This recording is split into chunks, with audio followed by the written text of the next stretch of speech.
থামো তোমরা, এই বিয়ে হতেই পারে না। কিন্তু কেন? সবাইকে দাওয়াত দিয়েছো কি করতে? এখানে আমরা রক্ত খেতে আসছিলাম, কিন্তু বিয়ে বাড়িতে রক্ত নেই। এই বিয়েতে আমরা থাকবো না, সবাই চলে যাব।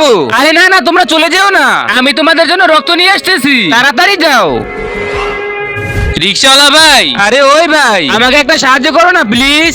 কি সাহায্য? আমার মেয়ের বিয়ে, তারা সবাই বিয়ে বাড়ি থেকে চলে যাবে, ওদের জন্য একটু রক্তের ব্যবস্থা করে দাও।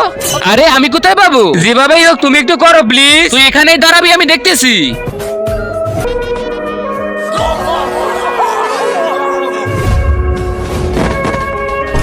আরে সবাই মরে গেল। আব্বে শালা হারামি, কিসের রক্ত দিয়েছিস? কেন, কি হয়েছে? সবাই মরে চিটপটাং হয়ে আছে। কি বললি? জানি না কিসের রক্ত দিয়েছিস, চল তাহলে দেখাচ্ছি। দেখ ওই যে সাপের সব বিষ বের করে ফেলছি, তুমি এখন বাড়ি চলে যাও। আব্বে শালা, তুই সবাইকে সাপের রক্ত খাইয়েছিস, তোর পাছা কামড়ে লাল করে দেবো শালা।